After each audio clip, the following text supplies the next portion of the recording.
Welcome to the Sample Podcast, guys, the number one social dynamics podcast in the world. We're recording this all the way from Dubai. Super pumped to have our guest today, Mr. Hassan Haider. Tragedy struck him young. He was from humble beginnings and made a name for himself, not only in the Twitter sector, but internationally as well. 6 supercars by the age of 23, multi-million-dollar mansion, watch collection, unbelievable, sparkle diamonds, everything, you name it, international playboy traveling around the world. Today, I'm super pumped to have him in here. He's also the founder of the international community called New Money. I'm super pumped to have him on the show. I want to dive really deep into his mindsets, his understandings about the world, as well as, living at 24 years old, becoming what most guys want to become like. So, welcome to the podcast, Hassan. Thank you, my friend, for coming on. Look, I did a bit of, a long backstory. I went through a lot of podcasts about you, but I want to start at one point, right? One quote that you said.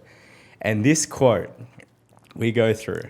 And by the way, I wanted to say that you are super quick. We organized this at 6:45 this morning, a.m. Literally, yeah. And normally I'm not awake at this time. This is like my second day with this new sleep schedule. So and then I feel amazing. 9 a.m. We're here. Yeah, I feel good. Quick. So, the yearbook quote. Yeah. Any plans for the future? The question was to Hassan. And you said, going to be a millionaire and travel as much as possible. Yeah. It's literally how it happened. It's literally what I said. And what's crazy about this is about 3 days ago, I can't remember where I was, but anyway, I got a message from 2 of my old friends at the same time. Yep. And they said, come to Tenerife, right? It's a place in Spain. And they basically said, come to Spain. And there's a few of them there, people I used to be friends with from school. Anyway, one of them that I was closer with was basically messaging me like, bro, it's crazy how far you've come. Like, I'm actually shocked at how well you've done. And he said, you used to always say it in the park when we'd play football. Maybe I should pull it up or we'll edit it over this clip. But it's crazy. Yeah, like I used to always be that guy who would tell people, I'm going to do this, I'm going to do this, I'm going to do this. You know that saying? It's like everyone, I think Drake has the lyric. You know David, our friend? Yeah. He sent me this Drake lyric the other day. It's like, everyone's surprised, I wasn't surprised. Something along those lines. So, yes. Yeah, I wasn't surprised because if you know you're going to work hard. Now, was that like you saw it clearer than anyone else?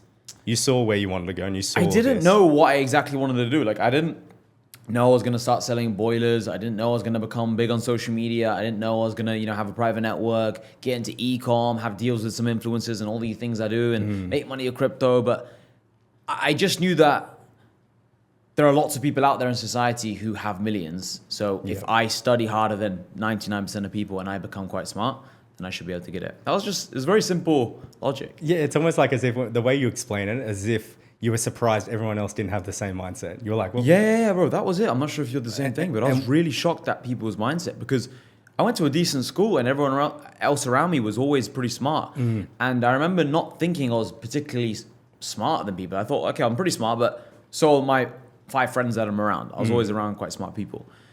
But their mindset was always where they were lacking. And I always knew I was going to be more successful than everyone because of that aspect. I was like, okay, even if we're the same level of intelligence, they're just lacking in the mindset department. I wish, if they're watching this right now, man, I wish you guys all the best. Elevate your mindset because I want them to do well. I was always trying to help them. I was always trying to tell people, like, think bigger. You're talented in this, this, and this.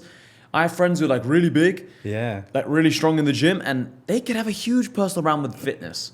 And like I know people who make a lot of money with the fitness personal brand, and my friends are all bigger and stronger than these guys, funny and more charismatic. I'm like, what are you doing? What are you doing, G? So that's because what we talk about in what I teach is that's super self-aware.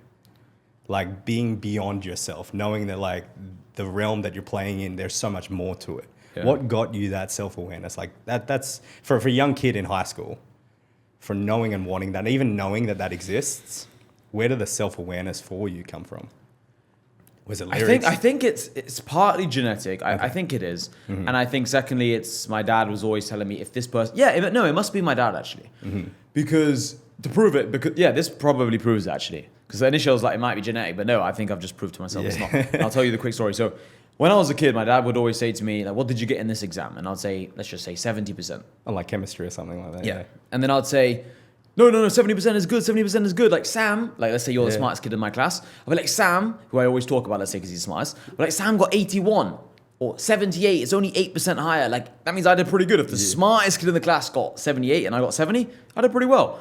He was like, okay, I understand it was a hard exam because then I'll make a load of excuses. Hard exam, the teachers didn't teach us these questions.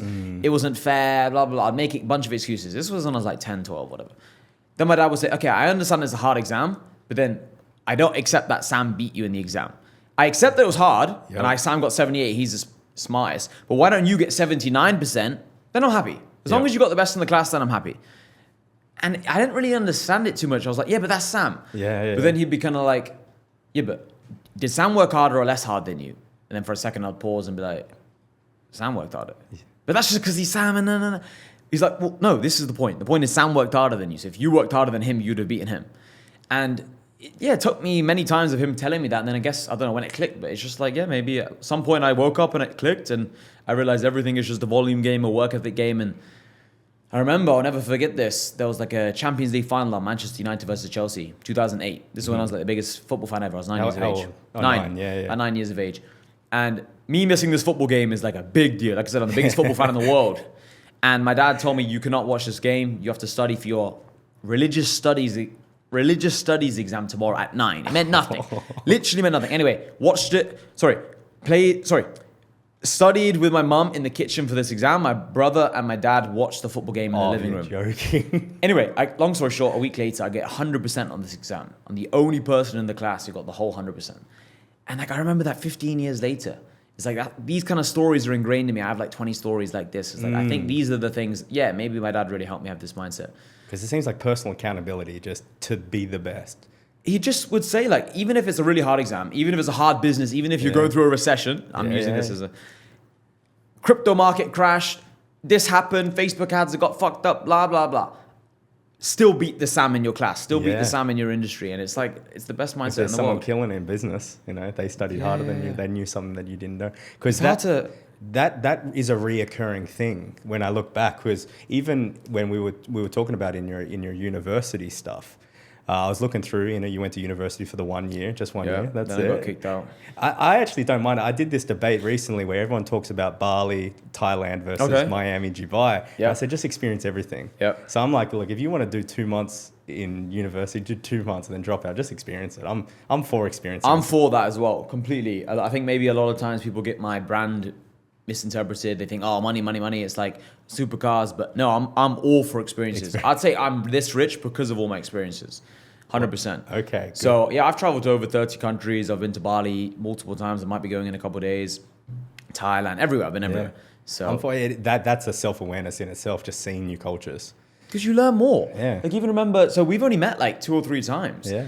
And it was last year in Dubai the first time. And it was just like with a couple other friends. And I remember thinking to myself, like, what's the worst case scenario from this 2-hour meeting with a few of these guys? It's like, you'll learn something. This guy will teach you something. This guy will teach you something. Like people are just scared to do things. Yeah. And that's been I always see reoccurring. I'm a pattern guy. I love patterns. I like to see patterns in everything. So like, going back to this, one of the things when I was going to ask you, delayed gratification seemed like that was one of the big things in university for you. So while everyone was going out there doing their things, partying, drinking, you were working and you were studying. It was mixed a bit. So quick, interesting story. So I got into a fight at the start of freshers, which is like the start of university. And I basically punched someone. We were pushing back and forth. I punched this person and 4 of their teeth got knocked out. So long story short, I got banned from the student union. They sent me to a police cell that night. Anyway, 6 months later, I had to go to court, blah, blah, blah. That's separate. Yeah. It's not relevant for the story. Anyway, because I got banned from the student union right at the start of uni, every Wednesday or Monday, whichever were the main student union nights, I can't really remember, everyone would go to the student union in Loughborough University. But I couldn't go because I was banned. Right. Now, obviously, there were other club nights, which I did go to in the town. But Loughborough is a small town, so the club nights aren't that good. It's mainly the student union. I was banned the whole first year. Literally, I went 5 times. Right. So when everyone would go out, I was just kind of sat in my room and I was like, now what? Yeah. So I remember, this is really interesting how things tie up. This is going to be crazy for some of you guys watching. So 3 months before, I was in Thailand. And my friend told me about this book called The Rational Male, Rollo Tomasi. Yep. And I remember he showed it to me when we were on the way to Thailand. And I remember reading it bro, what's this? It's just about girls and stuff. And I was like, I don't need this. I'm already confident and all these kind of things. I read it. I was like, nah, that's bullshit. And the terminology they were using was complex. And I was like, what does spin plates mean and all these things? So I was like, okay, whatever. Anyway, a couple of months later, 3 months later, when I got kicked out of the union and I was kind of just sat there in my room, one day I was just bored. I don't know why. I searched this book quote on Twitter. I don't know why. I really can't tell you the reason. And long story short, I went from page to page to page, and I ended up finding Andrew Tate's Twitter page. This was like 5 years ago when he was very small. No one knew of him. He was like tiny. 2019, was it? Around 2018, like late 2018. Even, yeah. Wow. So I remember that he had like a ginger profile picture. And I was like, who's this like nerd? Who's this like ginger like dude with the glasses talking about women and all this stuff? But his tweets were funny. I was like, this guy's funny. Long story short, I found out more about him. And then I kind of just found out about that. And I learned loads of things from him. And so it's amazing how everything ties together. That's what introduced me to that whole side of Twitter. And now on this side of Twitter, I think I'm like one of the biggest accounts. Well, you're that guy for a lot of these kids now. 100%, 100%. The kids sitting in their door, and I say kids, you know, where it's like younger guys, late teen 20s, early 20s. Yeah. You are that guy. So if I didn't get kicked out of the union, or I didn't go to Thailand, my friend told me about that book. Yep. I probably wouldn't have found out about Tate. I probably wouldn't have found out about Money Twitter. I probably, like, so many things would have been different. So it's kind of interesting how everything ties together, but that's just always how life is. People, when they become successful, they say, "Oh, yeah, this and this and this happened." But yeah, well, I think in general, if you have a winner's mindset, yeah, of course. But if you have a winner's mindset, something else would have happened, and I would have then connected the dots in that way. Yeah, you had too much energy towards one subject for it to not happen, almost. Yeah, it's like, why did I search that book in the first place? Yeah. Or why did my friend tell me about that book? Because in general, I was always curious about self-improvement. So okay, that's you know what I mean? Yeah, no, 100%. Because it's like we always say, catalyst. One thing leads to another, butterfly effect. But what I would say is, when you're saying studying, I wasn't studying my lecture and uni work, but I was studying like self-improvement as a whole. I was like trying to understand money, social media, trying to understand networking, relationships, connections, everything. Yeah. I remember just reading about all of it online, like articles and stuff, and I just went down the rabbit hole. Because it's from you know the contrast between where you are now and where you began must be so huge for you, even in a sense. I don't realize it, bro, until it's so surreal and hard for me to explain because I feel like my life now, I'm in such a bubble, especially in Dubai. Not only in Dubai, but I live on the Palm. So it's like I'm really in a bubble. Like I'm isolated. I'm protected from the, protected or isolate, whichever word you want to use. Yeah. Whereas like say you live in Marina in like a big building, then it's like you bump into like foreigners all the time. And it's like, like people like yourself. But I almost don't ever see anyone like myself. It's just all the other. Besides online with my own private community, New Money, it's like I never see it. So when I went back to England just now, about 3 months ago, that was the first time I was like, whoa. You got to see like, well, I wouldn't say normal people, but... No, like literally normal people. That's what I say, because not in like a offensive way, just in a... Because I'm not normal, the choices I've taken. Like we're all not normal. Well, I like to say average person though. The average person is like that. Sure. Because you are outside of the norm, living on the Palm, multi-million-dollar mansion. Yeah, so it's just like... So did you do that on purpose to get around bigger fish so that you felt small? Would you say like that, all curating your life so you're always chasing? Yeah, but also like I moved to the Palm because not just to get more away from the whole, just because I want to live on the beach. But why did I move to Dubai? Because to be around high level people, and also because I knew I could buy supercars. Because in England for a while I was trying to buy a supercar. I bought one like late 2022.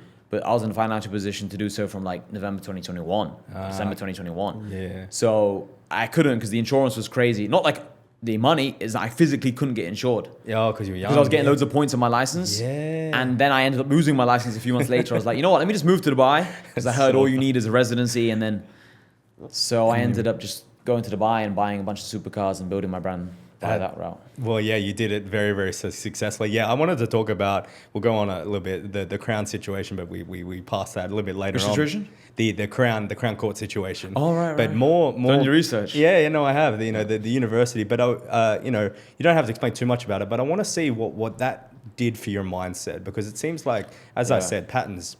When you became the man of the house, father passed away, and this Crown Court, it seems like they were big pivotal moments. You had to step up as leader of the family, as just taking on your own responsibilities in your world. And it seems like from big points like that, it skyrocketed your life in a good way. Negative can actually make it positive. For sure. Yeah, they definitely did. So how did that work? What were your things? Because most people would go down into a spiral. They would start taking drugs. They'd start drinking. And so what stopped you? Was there... I mean, it's actually interesting. I didn't start drinking until quite a late age. I think I was like 18 when I had my first bit of alcohol. So that wasn't even in the within the options Yeah, kind of yeah. just to drink and all that stuff when my dad passed away. But I remember just, I don't know how to explain it. It's because he had cancer when I was 15. Okay. So I could mentally kind of prepare for a while. But then what was kind of really fucked up was he beat the cancer, then it regrew. So he passed away December 2016, but August 2016, it regrew. And that time when it regrew, I can't remember when I found out it was terminal, maybe October 2016. Yeah. But yeah, I just remember thinking like, yeah, there's terminal. So I remember just kind of mentally being prepared for it. And yeah, it's a weird feeling. I think when you come to terms with something so much and you know like it's gonna happen, you're kind of just at this, you just have some peace almost. I don't know how to explain it. You almost just, and also because I believe in, I believe in God and I'm religious and I'm not the best religious person, but I'm saying I do believe in God. It's part of this world. Like one day I'm gonna die, and I think my mindset is very realistic. I think I've always been quite a smart, realistic person, and I've understood that. Okay, he died at 55, 72. This world is very temporary. It's all kind of the same thing, and the most important thing I guess you can do as a father is leave lessons to your children. Yeah. And he left me with amazing lessons, so That's fantastic. I kind of just accepted it, man. There's nothing you can do. Yeah. The court thing was crazy, though. The call. What was that? Sorry, let me rephrase that. The dad thing was super crazy, but like I said, because it was over a period of 2 years, time. it wasn't sudden. The court thing was more crazy because it felt very sudden. Very quick. I can go into the quick story. Because the reason why I relate so heavily with that is because when I went to university for after most people know I was in a big dating company. And then after that... How old are you, by the way? Sorry. 30. I just turned 30. Wow, congrats. Yeah, bro. Thank you. I appreciate it. It's a new era. Once I was in a big dating company, that was about 10 years ago. And I progressed and I ended up going to university for a scholarship for golf because I was trying to be pro golfer. I was pretty good at it. And went there. And then I remember I only left a week. 1 week at university is all I got. Wow. I spent a year to get there, and it's hard in Australia. How come to you get just there. left? So no, and this is where I relate with your story a lot because I got the call the day before. Mum got stage 4 cancer, half a lung removed. It's in a different organ. So I'm looking at your story and going, wow, I can really relate with it, and seeing, what you had to do and how you came. So that's why when I bring that up, I'm like, I totally. Is your mum? Yeah, she's good now. Yeah. Oh, wow. Yeah, Sick. I don't know how she did it, but she beat it. She had this weird. She had this very unique mentality, where she would get the documents and the doctors, and they would say, Mrs. Matheson, you have cancer, and she would interrupt them and say, no, I don't. She'd get the paper and scribble out cancer, and she convinced herself she didn't have it.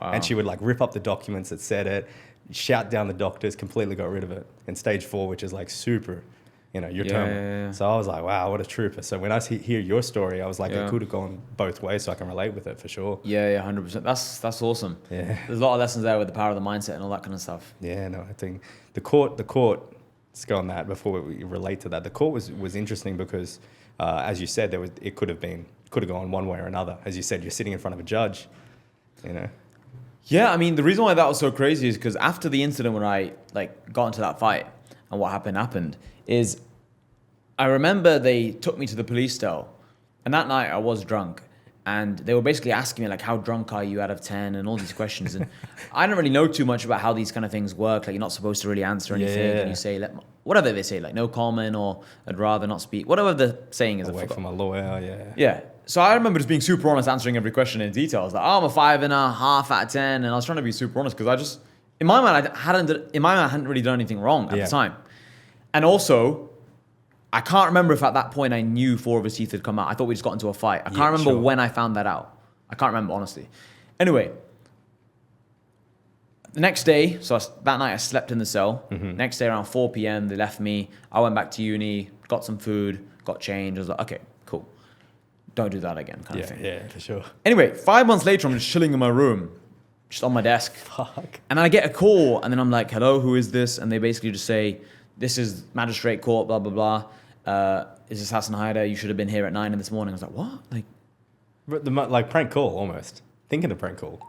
No, I knew it was serious because voice. they said my name and they said magistrate court and they were telling me about this incident. Oh, okay. So it wasn't whatever they said. I just knew it wasn't fake, basically. Yeah. Long story short, I was like, oh shit, I'm so sorry, I didn't know. They must have sent the letter or email to my mailbox in uni, but I never checked that because I never thought who would? So I remember I was like, oh, I'm so sorry, what can I do? And they're like, just come tomorrow 9 a.m, don't miss it. I was like, I promise I won't, I'll be there, don't worry. Went the next day, 9 a.m. I thought it was just going to be, honestly, a little slap on the wrist. They were going to say to me, don't do this again. Don't punch people. Don't get into a fight. Yeah. You know, £50 fine, £100 fine. And I literally thought it was going to be like, don't do this. I was so deluded about this whole thing. 6 months ago too, you know? Yeah. And that was my logic at the time as a kid. I thought if something was so serious, they would have told me about it now. Yeah. They would have told me about it instantly. Nope. So I turned up and they were basically like, long story short, it's too serious to make a decision now. Long story short, come again next month to the Crown Court. I was like, oh shit. But what was so scary about this and what was so crazy is because, like I said, when I went to Magistrate Court, my friend dropped me off. I told him to pick me up from Loughborough Uni. He was at Nottingham Uni. Dropped me off at the Leicester Magistrate Court where it was. What was so crazy and scary about this is just before I walk into the judge's room, whatever you want to call it, I saw some dude, like some Indian dude, and he was basically telling me, oh, bro, what are you here for? And I said, blah, blah, blah. And then he said, oh, bro, I've been here loads of times for this, or something along those lines. Okay. So you need a barrister, you need a lawyer. I was like, I don't have one. He gave me a number. I called them. Quickly, a barrister came within 20, 30 minutes, and then he came. Then I spoke to the barrister before I walk into the judge's room, whatever you want to call it, to the courtroom. And then he was like, you know, there's a chance you might go to jail for this. And at that time, like, remember, imagine you're in uni, you think that you're going to get a £50 fine. Yeah. And then he's told you the severity of the case and how you might go to jail. You're going to be thinking, like, what? Like, I remember being like, jail? You know? So then I remember thinking, you know? Then when I walked into the room, they told me I have to come back for Crown Court. I was like, oh shit, this is super serious. Yeah. So that month was super, super nerve-wracking. And yeah, then Crown Court happened. And then that was that. I had like 300 hours of community service, which is the max you can get in England, maximum, without going to jail. Yeah. So it's like, I think it starts from 40 hours to 300, I think, if I remember correctly. So then I basically, over that summer, July 2019, that summer, I just did community service the whole summer, very boring, bullshit summer. Yeah. And what was even worse is, after the court thing happened, after the Crown Court thing happened, the reason why the judge didn't put me in jail that time, well, he said, I think that was part of the reason, is because he said, you're a very good student, you've never had a situation like this, it was just a lapse of judgment, blah, blah, blah. And also because if I was to send you now, you'd lose your spot in university. But then I assume what ended up happening is the family the guy I hit, his parents must have been obviously furious because they were in the courtroom. They wanted me to go to jail, obviously. They had like a massive speech prepared and everything. It was very scary. Then what ended up happening is a month later, Loughborough Uni told me, come to the security office, blah, blah, blah. Then they will let me know there's a chance I might get kicked out of uni. So what I assume is the guy's parents and him must have kept putting pressure on the uni, like get this kid out of this uni. Then they told me, and then in July, just at the end of the first year, they basically told me, you've been kicked out. I could reappeal the decision. So the whole summer when I was doing the community service, think about it. I took a gap year. Yeah. Then I did first year uni. By the way, I only studied A-levels to go to uni. So 2 years A-levels, 1 year gap year, 1 year first year uni. So technically 4 years might be gone for nothing now.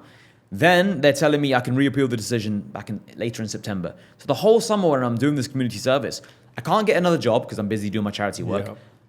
I can't like work on a business or try and think of anything else because I'm still optimistic and hopeful that they'll add me back into uni. Yeah. And I remember thinking, they'll let me in if I reappeal it. I got like 40 of my friends to write something saying Hassan's a good guy, da-da-da. I was like, this will do the job. It's 100% because I'm innocent. Like, you know, I genuinely thought they should have me back in. And then I remember I took my mum with me to the meeting. She was crying during the meeting. And long story short, they said no. An hour later, they sent me an email saying, you know, you can't come back to the uni. And I remember within like a minute, I was thinking, fuck it, it's done. Yeah. I was like, okay. Because I love, what's the word? A decision. Yeah. Decisions are powerful, gives you energy. I was like, okay, it's final now. Yeah. Cool. No matter what happens in life, if it's bad, if it's a final decision, I'm happy with that. Yeah. Because it's done. Move on. If you know you can't change it, then you just you're at peace straight away. Straight away. That's been even the way I talk to you is like really efficient and speeds because I know that's your mindset. Yeah. Just thing. And I want to go into this next realm of kind of you and new money and Twitter and your businesses and going for all that because you know a lot of the guys watching the podcast they all of them are guys that want to level up themselves. So they're guys that might not, you know, they were like you in university basically, or you know in high school that wanted to reach the top. That's what they don't realize. I think sometimes like we're exactly the same as them. Yeah. Just a few years later, or just a few hours of work later. Yeah.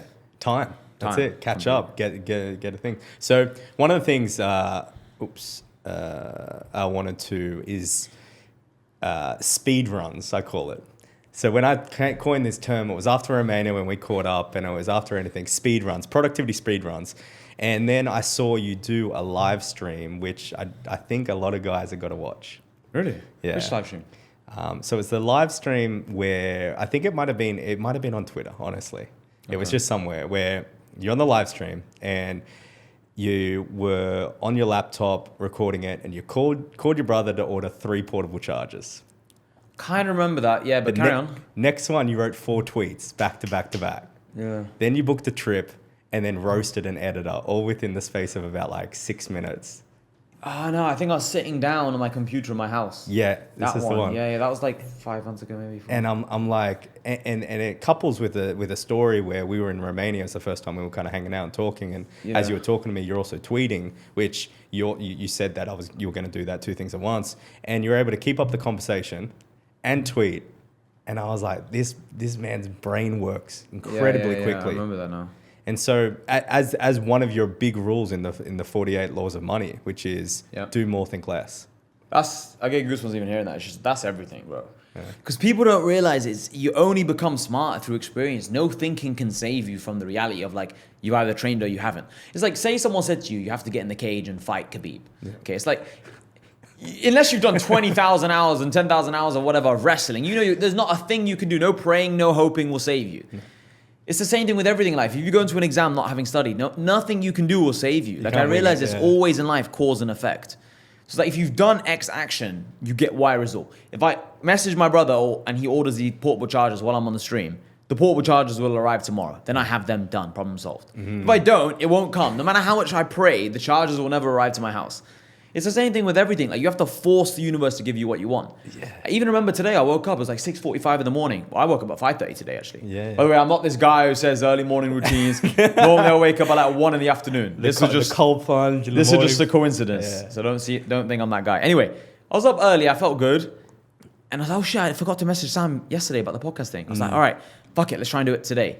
If he says, oh no, tomorrow will be better, I was gonna tell you like, no, today. Because I wanted to do it today. I was like, let's get the momentum rolling. 100%. So I'm always just like, force the pace. That's another saying I use all the time. If I'm having a bit of a rut or I'm feeling a bit stuck, I'll try and force the pace. Like whatever I could do right now in the moment, whether it's a voice note to my community, a voice note to my Telegram, a tweet, plan 3 YouTube videos, call my brother, call one of my other business partners, message someone for a podcast, post an IG story, go on IG Live, Twitter Space, YouTube Live, make more videos for my private network, New Money, go online, look for some new clothes to buy, even that, because then you could argue they'll wear it in the podcast, whatever. Yeah. Anything. That's just 14, 15 things I just mentioned on top of my head. Go online, look for some places that I can go to the next holiday, then I'll do a YouTube vlog there. Message some guys in my private community, just check up on them. Then they'll probably say, oh bro, the community is amazing. Then they'll just effectively give me a testimonial. Then I'll post that on my Telegram. Like there's a million things you can do. And that's just right off the top of my head. And so when I'm on my laptop, I have a to-do list all the time. It's like, that's how you get to the top. It's amazing. Cause you know what it is though, I was going to say? Yeah. I kind of thought that was super normal. But then I remember being in Bali, and then there's lots of experiences that have made me think it's not normal. I was in Bali with someone else who had like 300K followers on IG. Now he's in the fitness niche. You might be watching this now. He's in the fitness niche and he makes 5K a month and he has 300K followers, right? And he was basically asking me for advice. How would you monetize this more? How would you make money? And like, what tips would you give me? And I was like, bro, it's always about doing more. Like, you're not doing enough. Even though he has a lot of followers, he's still not doing enough. And I was telling him, do this. And I just pulled out my phone, put the stopwatch on. That's another one of my little tricks. Put the stopwatch on because it forces you to race yourself. Because I'll tell you why. Because say you put a stopwatch on and an hour has passed by and you've done like one little thing. Yep. You feel so shit because then you know an hour has passed. You know what I mean? It's like in your face. The stopwatch has called you a loser. Undeniable. Yep. It's undeniable proof. So anyway, got the stopwatch out. I was like, look, what should I do? I did like 4 tweets in a couple minutes, took a picture of me, him, and another guy that we were with in the club, posted that on Twitter, then did 3 Instagram stories saying, yo, what's up? I'm with this guy, Sean, and da-da-da-da-da-da. And then I wrote some messages in my private community, messaged my business partners. And I couldn't do any other deep work, serious work that I might do. I had to just be quick social media things because we're in the middle of a club. It's 1 a.m. I haven't got my laptop, whatever. But even by that, he was like blown away. And he wrote a tweet the next day. And then he said, oh, Hassan showed me in the club. I was blown away by how much he gets done, da-da-da-da-da.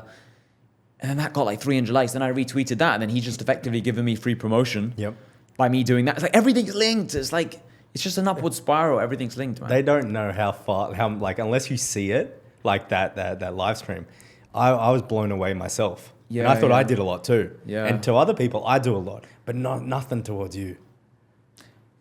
It's because the real red pill of life is realizing that time is the only thing that matters. Yes. So if money is just a tool, then we spend money to get more time. But obviously, I know it's hard when you haven't got too much money. You might be watching this now like, no, Hassan, I got bills. I get that. But you have to understand that soon there'll be a point in your life where you're making so much money or more money than you're making now. And then all you want to do is get more time. Yeah. Like imagine right now someone said to me, like, you have to give us a couple $1 million, but now you're 15 with all this knowledge. So I just bought another 9 years. Or you've increased your lifespan by 9 years. It's very powerful. Everyone would do that. Yeah. So, well, it's cooked my mindset. I had Qatar Airways recently come over here. They delayed us and delayed us and delayed us and delayed us for a whole day. Just kept doing it, right? And to the point where even I, like, you know, you've affected a lot more people than you think. Even I was like, oh, fuck, all right, rebook, boom, done. Just book a new flight. Like, fucking stop wasting my time. Stop worrying. Like, just make more money and do the things you want to do. Because I was like, a day is going to kill me. Like, what's a day? And so, and it reminds that Grant Cardone, remember that or someone said, they say, like, you know, would you take $20 million? And they're like, yes, absolutely. But you couldn't wake up tomorrow. And they're like, oh, fuck, I'm not doing that. So effectively, one more day is worth 20 million. So like every day, hypothetically, is worth millions. Another way I like to, because I do understand that quote, but I think a lot of people sometimes don't resonate to it. I fully don't understand it. So what I like to use is a more practical example. Okay. I'll just quickly explain. Yeah. So let's say right now you're making $100 a day because you're working a normal 9-to-5 job, £100 a day, 100 Australian, whatever. Think of a number you actually want to make and you think is quite realistic. Let's say you think you can make 2,000 a day, which is very, very, very realistic. We all know this, right? Cool. So you're making 20 times the money you're making now. Just imagine everything you do now is worth 2,000 almost, right? Or like the way I'd like to look at it is, let's say now my time is worth, let's say over 2K an hour. Well, then it's like, if I wait, not only is it worth 2K an hour, in the future when I'm making 10K an hour, me waiting 3 hours is 30K. So now it's like if I'm seeing someone or I'm doing something for a few hours, I'm thinking, is this worth 20, 30K? Or is this going to teach me things that, like even this podcast, okay, I don't know how much it's worth. It's hard to kind of put a price on it. But the skills of doing another podcast, being in front, being in front of people, being on the cameras, being in the lights, that's priceless. Yep. And it's $1 billion skill, being good under the lights. Who knows? Maybe I'll star with Dwayne Johnson on some big Hollywood movie, Yeah. It's all practice. So for me now, that's how I look at things. And I say to people, you guys are happy to smoke weed because you get paid so little. But if I told you your time was worth $100 an hour, then would you go smoke weed with your friends for 3 hours? Effectively $300. Would you rather have $300 or would you rather smoke weed with your friends? And everyone will say, give me the 300. Yeah. But that's how you have to look at it, because if you did avoid the weed and you avoided the TV shows and you avoided waiting a day for a flight and you just rebooked it and then you boom, boom, boom, boom, speed, you would start getting paid 100 an hour, 1,000 an hour, 2,000 an hour, 3,000. Exactly correct. So and especially I like what you say is you can slow down time too. Yeah. That was a big thing. I didn't realize that, and it's so true. The more you do, the more it slows down. Bro, it's so true. Like we were in the elevator and we were thinking it's been a year since we connected. So much has gone on in that year. Yeah. Sure. But it seems so quick. Yeah. If you dissected the months, it would be like, oh shit, that feels like 10 years ago. I said this recently to my community and I'll say it again. So I remember I moved to Dubai 2022 September time. Okay. From 2022 September to 2023 September, that year felt like a lifetime because I changed my lifestyle so much. I went from living in Coventry and traveling a lot still. I was traveling for 2 years before, but I was living in Coventry at the time, or hotels, Premier Inn, whatever. Very kind of weird lifestyle. With no supercars, I was making good money. But then I moved to Dubai. I bought 6 supercars within that year. I got my residency in Dubai, moved to the Palm. So many things in my personal life, so many new income streams, way more clout on social media, on Twitter, blah, blah, blah. Like so many holidays, so many good high-level friends. It's like all within that year. So then when I look at that year, I'm like, that was a slow year in a good way. Yep. But the last year, I'll be honest, from this, what month is it now? May till the last May, I don't feel as much like that. Even though I've made a bunch of progress, this is where it gets really interesting. Because my lifestyle didn't change that much. Because I've almost like, not reached the top of lifestyle. Surely not. No, obviously not. But I mean, besides like a jet or a yacht, I can literally do what I want now. So it's almost like I'm still in Dubai. Yep. It hasn't changed that much. Yeah, you know what I'm trying to say? So time has gone a bit quicker. Yeah, once from one county to another, that feels like a lot like, wow. But like from Dubai, you go to Monaco, it's like, oh yeah, or you go to, I don't know, Bali. And like, yeah. But what it got me thinking was, because the best feeling in the world, in my opinion, is almost like looking back at the year, like, whoa, like that was quite slow almost. Yeah. I think I need to start doing more new things as well. Mm-hmm. Like maybe take on a new skill, or maybe Yeah. like keep trying to change something about the lifestyle. Mm-hmm. The new skill is what I'm on about. I've done everything. I did as many things in Miami and LA as I could. Skills-wise. Yeah, skills-wise. Just like, you know, kind of look at it's almost like the James Bond idea of like acquiring skills. If you can acquire a lot of skills, you get good at acquiring new skills. Very true. So like there's a talent to learn. Like I went jet skiing the other day and never been jet skiing. I just want, you know, I was just checking it out. Like, fun. And we went in this, like, it was super dodgy. They kind of put you on the jet ski and went, off you go. I was like, oh fuck, you know? And I was in Miami. It's kind of the currents everywhere, but the faster you can pick things up, the faster it just makes your life quicker because you're saving time then. So I was like more and more shooting guns, doing this, learning this skill, bachata, anything, every skill that you want. That's what I think. So I resonate heavy with that. And people underestimate how many times you have to do something, or even overestimate at times before you actually kind of understand it. You only have to go on a private jet once or twice before you almost like know exactly what flying private feels like. Yep. It only takes you once or twice on a jet ski and you're like, I can imagine, I know what a jet ski is like. Yeah. So it's very powerful. I always say like these kind of things are work, and I don't think people fully understand. Not only in this world you can use it for social media content, but even if you're not an influencer at the moment, you can post a picture of you on a jet ski with a girl on IG, and then it'll get you more dates and it makes you more interesting. And you could argue that's work because you're saving all the time of messaging girls on IG without getting DMs and all this blah, blah, blah, blah, blah. Yeah. So everything is work. Everything that betters your life is work. That is completely my mindset. It's hacking your time, basically. Yeah, man. And you can only... People don't realize you can print money, but you cannot make more time. More time. Yes, you can hire members of staff and save yourself time. Yes, you can hire a chef, but you cannot make more years that you have on this planet.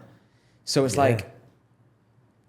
And being nimble, I call it. You know, you're as young as you want, you're as much energy as you want. Because, you know, you can be 40, 50, 60 with it. But you see those old guys trying to get out of the Lambo at 70. The knees not working, the hips busted. That's actually super powerful. So if I said to you, when are you going to die? You'd be like, I have no idea. Yeah. And that's obviously an accurate statement. But the point I'm trying to make is, if I told you how many years do you have until you're 40, it's an objective, you can calculate it. So you can say, okay, I've just turned 30, 40 will be in 10 years for you. So, okay, 10 years is 3,650 days. 3,650 days times 16, because there's 16 waking hours in a day, is about 50,000 hours or something. So you have 50,000, but that doesn't even sound real. Have I done the maths right? I don't know. No, it is real, but it's just so few hours. Life is scary. You type it in, 365 times 16. Times 16. It's literally at 54,000. Yeah, 50. No, that's not accurate. 365. Times 16. 116. Yeah, and then times by 10. Yeah, times by 10. Yeah, 58,400. So Sam has 58,000 hours, right? 50-ish thousand hours until you're 40. Waking hours, because sleeping hours don't count. Because yes, you could be making money when you sleep, but you literally don't know. You're a zombie. Yeah. You're dead. Yeah. Waking hours, you're 58,000. And the reason why I like that so much more is because then what you can do is you can say, okay, I'm 30 now. Well, you're 30 now. Yeah. In 50 years' time, you'll be 80. Let's say you live to 80. Like, I like putting a number on it almost. I'm going to live to 80. I'm going to live to 70. Because, like I said, my dad died at 55. So I'm 24. Let's say I have 31 years. 31 times 365, you work out how many days you have left on this planet, times the number of hours by 16, because when you're sleeping, it doesn't count. You can literally see how many hours you have left. So if you have 50 years left on this planet, the exact number is, waking hours is 292,000 hours. And I know this because I keep these numbers in my mind because I'm a numbers guy. Yeah. You have 292,000. If you live to 80, you have 290,000 hours. And who says you can live to 80, bro? Yeah. We live a crazy life. Like, who knows? Well, I'll give you an example. It was in Miami at a boxing match. Guy got hit. This was only last month. Died. Coma, died. Saw it right next to me, so I know exactly what you mean. Completely. And your mum, when she had stage 4, how old was she? She was 50 or 6, around 60, yeah. 60? Yeah, my dad was 55. Like, who says you're living to 80? Yeah. Isn't the average life expectancy in England like 78? It's getting, dropping, 100%. So who the fuck says you're living to 80? 50% likely you're not living to 80. Yeah. So when you kind of look at it like that, it's like maximum on this planet, around I have 292,000 hours, give or take, maximum. Yeah. So it's like, let's just say maximum 350,000 hours. Yeah. All right, but hours go quickly, man. Yeah. So if I said you have £292,000 in your bank, and every time you're spending £1 here, £1 on this bottle, £1 on this bottle, and no income was coming in because you can't replenish time, as you're saying, it's just dwindling down. It's like a sand clock, sand timer. You're fucking scared, bro.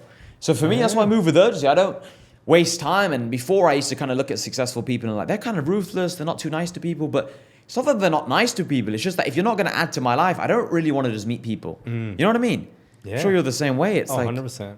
There's two things. Have you seen the movie In Time with Justin? No, bro. Timberlake? I don't watch movies, unfortunately. That would be a good movie to watch. What's it called? In Time.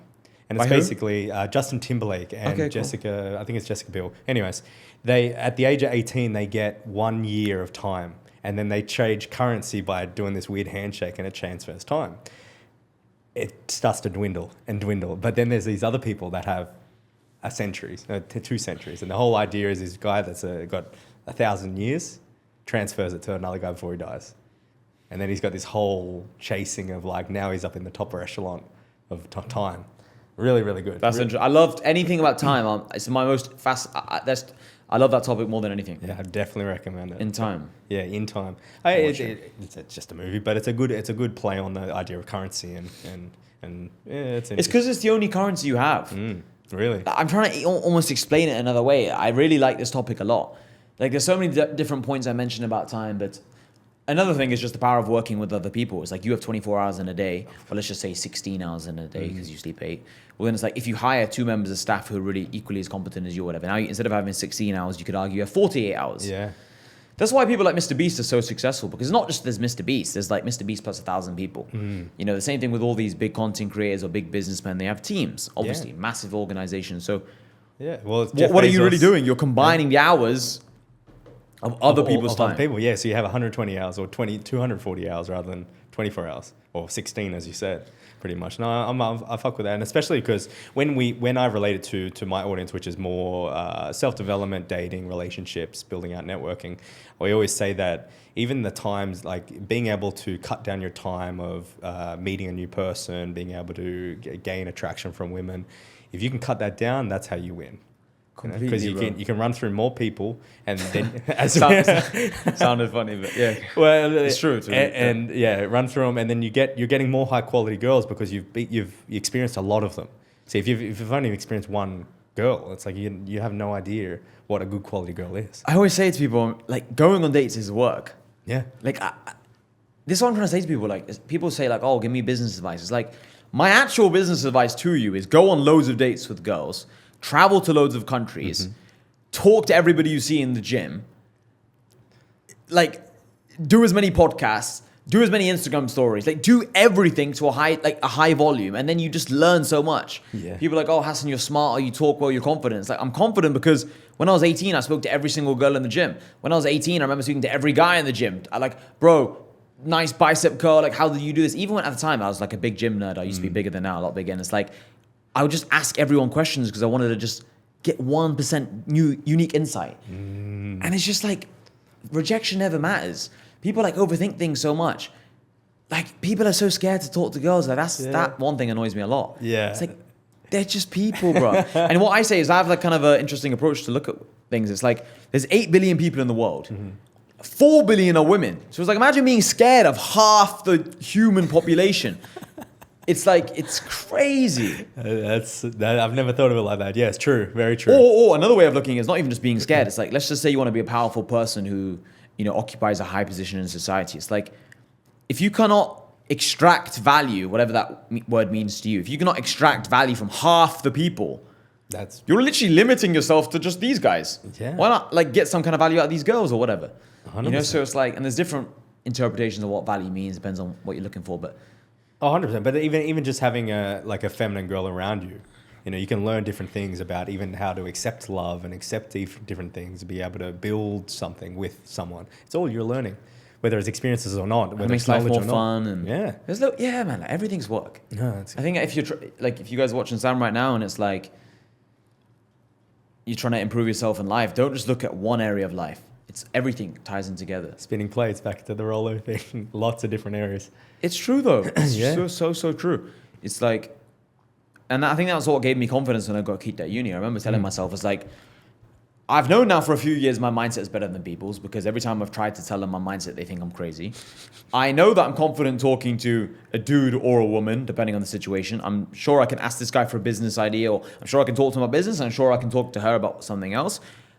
I've been to loads of countries. I've done this, I've done that. It's like, I remember just thinking like, I can do it. Like if I, you know what I mean? I'm not afraid to experience new things.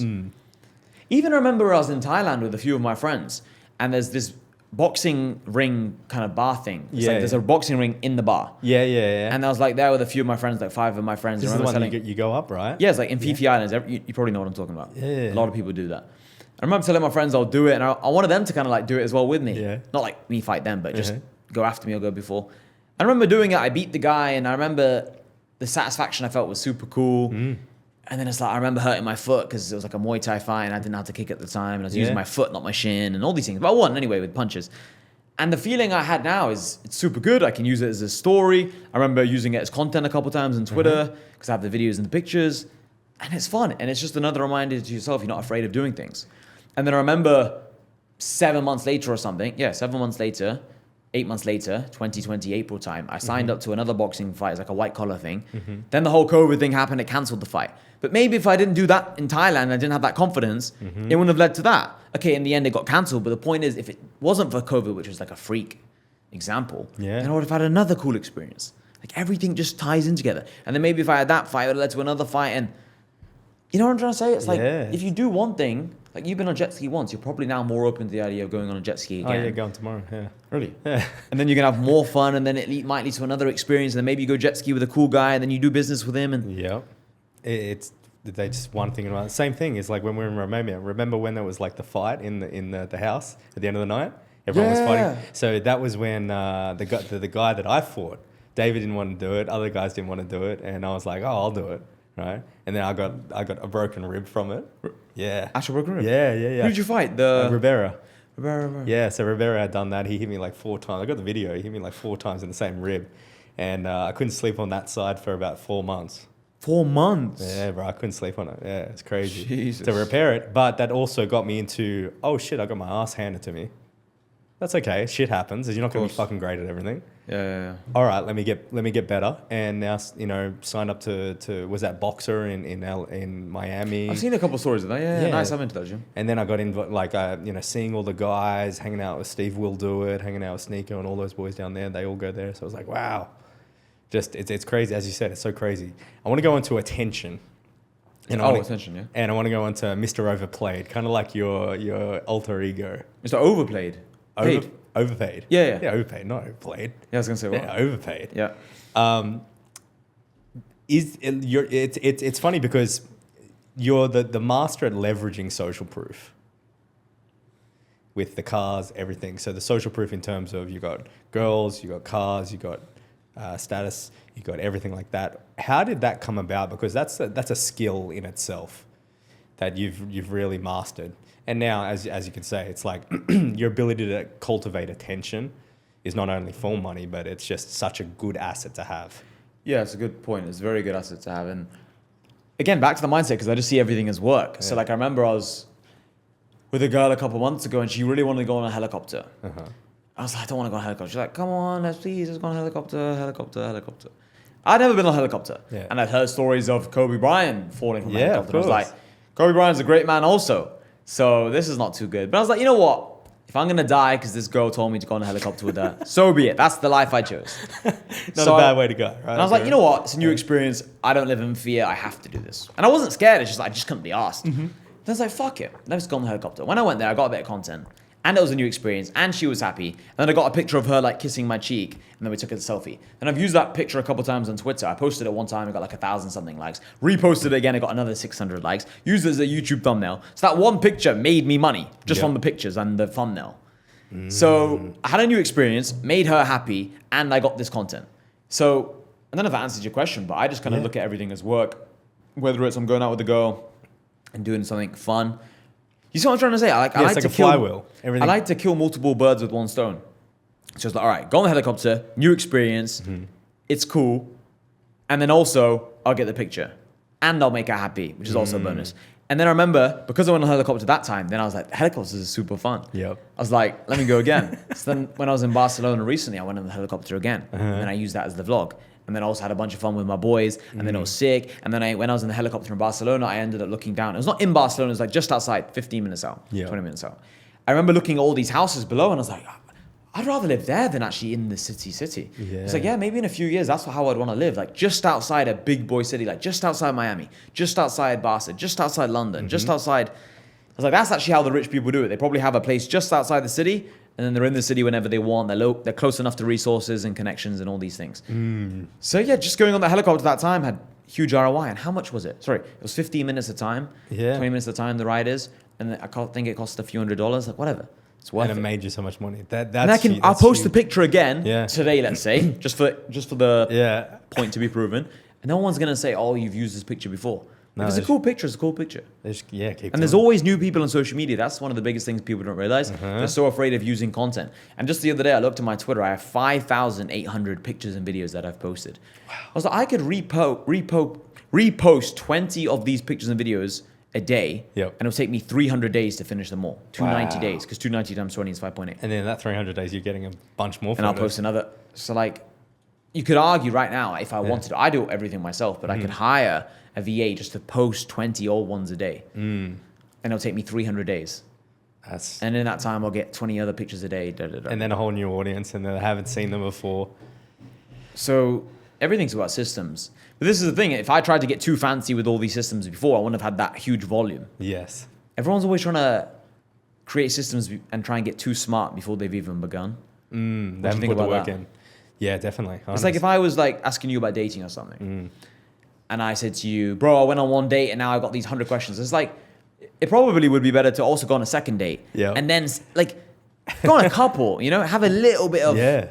Because the more dates you go on, the more travels you go on, the more everything you do, the more data you have to analyze. I always use that word. A great one for fucking your post the other day. The what, sorry? Where it was like you were talking about automating the systems on the dating apps with the VAs and stuff. Guess what? Guess when that tweet was made? When? 2 years ago. No fucking way. And I posted it. No one said, you've used this tweet. I've used it 6 times. Yeah. Don't give 100%. Don't give a fuck. Now, because it's cool. It's cool. If it's funny, it's funny. Yeah, 100%. That's exactly your point right Sorry, there. did you see that tweet before 2 years ago? Probably not. Probably not, no. So you just saw it for the first time. That's funny. That's why I thought it was the first time, yeah. You see what I'm saying, boys? Great example. So someone in your position that has limited time, right? And you're a young male, you still got to have a dating life, still got to have networking, still got to be around pretty girls. The guys that I commented on it saying that we've done it for clients and myself, and the script was the most important thing. And then I had all these guys being like, yeah, I want to do it for myself, blah, blah, blah, having a look, and they got like 3 followers, have no money. I'm like, you haven't put the time in to be able to deserve that.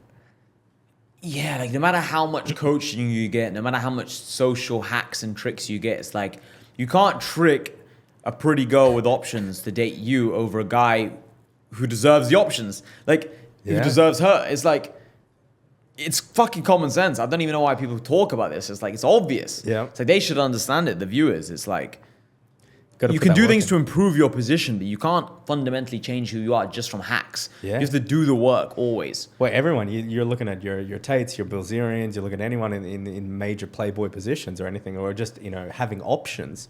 They've put in a fuck ton of work, and it might not even be towards dating. It's never towards, everything else. Yeah. That's why we always say everything is work, though. Yeah. And I remember the best quote I ever got from Tate, I got this quote from him, was, your whole life is written on your face. So the reason why I like that so much is because when you look at someone, whether it's look at their eyes, look at their face, like you can just tell what kind of person they are.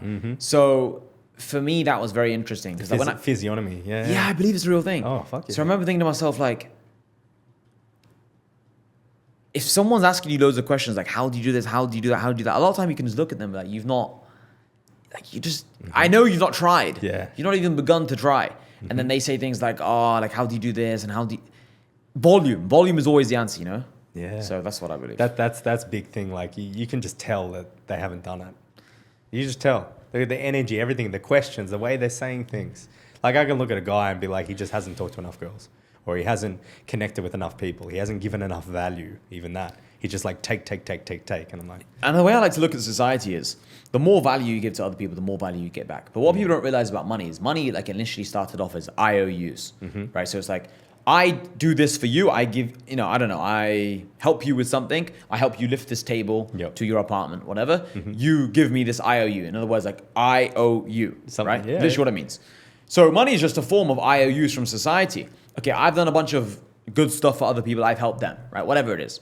I have a private network now. It's one of the things I do. People pay me to join, but I've given them my network. I've given them access to all this. I've given them video materials, blah, blah, blah, all these things. I've given society value, even my free content. This podcast will help people and people won't pay me $1. Yeah. I've given you, so then society's like, Hassan, we must owe you something back. We give you money.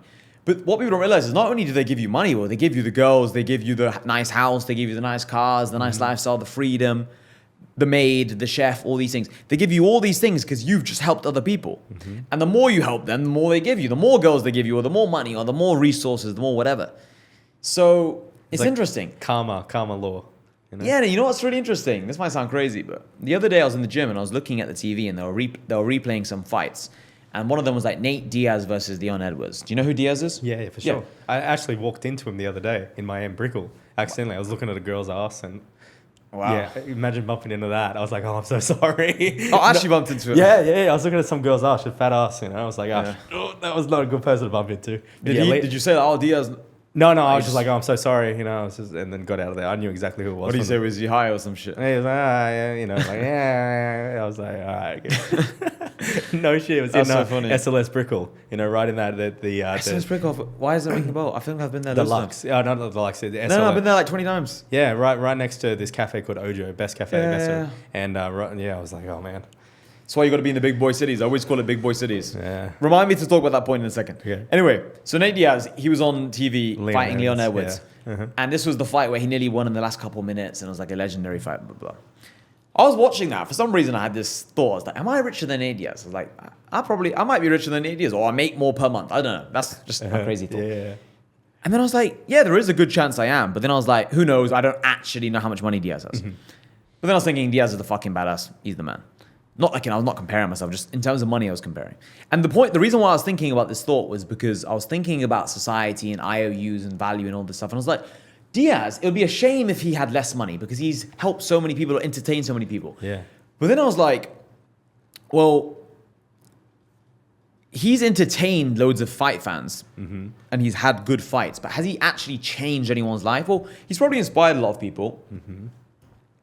But I was thinking, I've probably inspired or helped people to a greater degree because my network, there's been over 1,000 something people in that. And right now we have a bunch of people in there. I've like actually helped people make more money. And I was thinking, what's a better ROI? Like, what's more value to a person? Helping them make more money or entertaining them on a TV when there's other fighters they can watch? Yeah. I was like, well, definitely the money thing. If someone helped me make more money, that's more important than just being cool on TV. Yeah. I was like, well, I've probably helped thousands make more money and inspire them, but he's probably entertained millions. I was like, well, which is actually more value? And I'm not trying to compare myself to Nate Diaz. Like I said, he might actually have more money. But the point I'm actually making is the reason why I'm pretty rich, even though I don't have millions and millions of fans, because I've helped loads and loads of people to a higher degree. Even like with the boiler stuff I've done. I stopped that actually a couple of weeks ago. You put the 15th around then. But for a while I had a sales team, we were selling boilers. And basically, if you give someone a new boiler, like you've sorted the heating out in their house. That's quite a big value. Hot water, fuck yeah. Like I work with influencers, I take a percentage of their income. I help them scale their business. I take a percentage of that. But like I've completely changed a person's income. So of course they're going to give me 40%, 50%, depending on the guy, 30%. Yeah. You've given them peace and mind. So, you know what I'm trying to say? It's all about how much you help people. Ideally, what you want to do is completely change everyone's life. Yeah. Everyone on the planet's life. Then you'll be a gazillionaire. That's basically but Bezos, they're the one, prime shipping, So how much did Bezos help our lives? Well, quite a fucking lot. Yeah. Well, that's why he's quite fucking rich. Yeah, exactly. Elon Musk with Twitter now and PayPal. That's been useful for me over the years. Or absolutely. What else has he done? Tesla. A lot of people got a lot of value out of Tesla. 100%. And then different things, like he's also gone in the entertainment with like the boring company with the flamethrowers and shit, Yeah, I don't know too much about that, but yeah. I know he's done a lot. Well, yeah, let's say the Vegas tunnel with the boring company is the boring tunnels through LA and Vegas. That's his idea. So even that, he wants to alleviate traffic. big thing. It's always that, man. It's like if you can help people fix a big problem.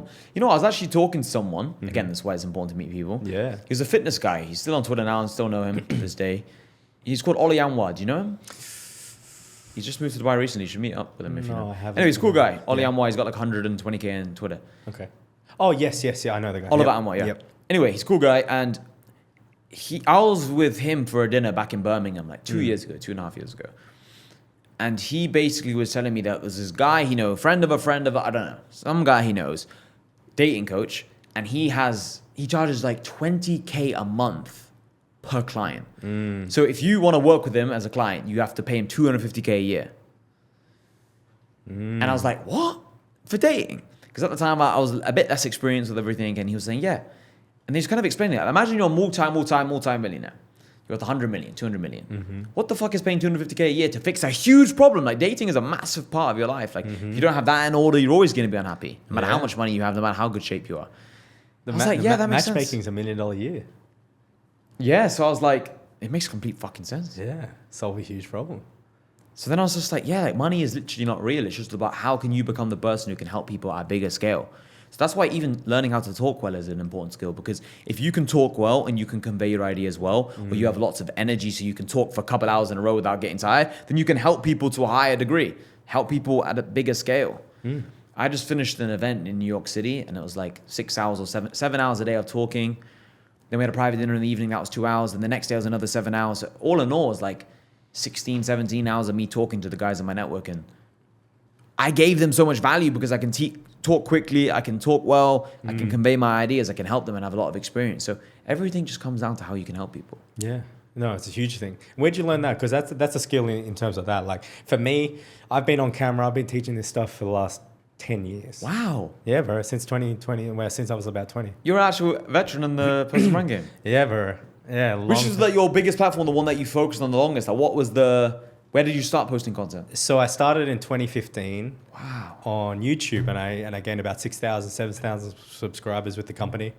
Changed the way that they were doing videos and stuff, and then I ended up splitting from there. And then I signed a 5-year non-compete. When? With who? With the company, yeah. So after that, I let that, and then 2020 started a different business up. The one I do now, Social Life Mentoring. And from there, I did it on TikTok, so blew that up. Wow. And then I got banned and cancelled on that. So I was like, and then I went on to Twitter from there. Have you not gone back on TikTok? No. So TikTok was really, really interesting. I got voice ID banned on TikTok. Were you actually big on TikTok? Yeah, I had 250,000. Nice. And then I was actually being pushed, like promoted by TikTok Australia, like the official TikTok in Australia.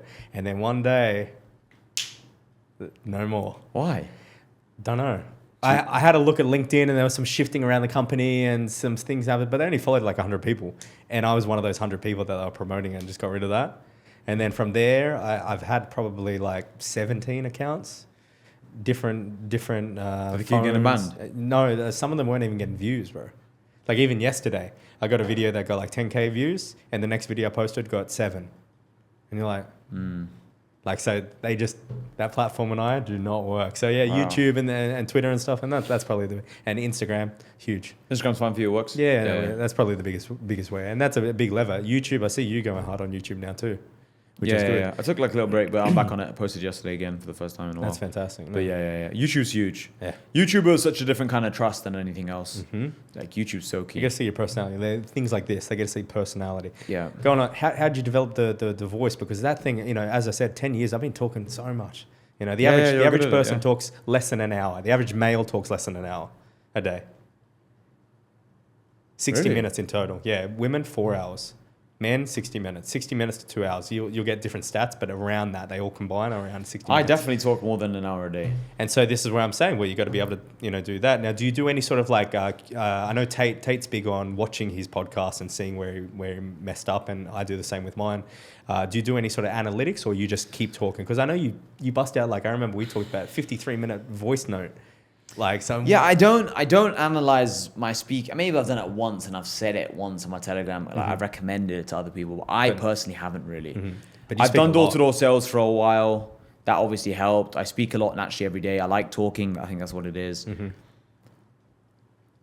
I'd say maybe I even analyze other people, how they speak more than myself. Okay.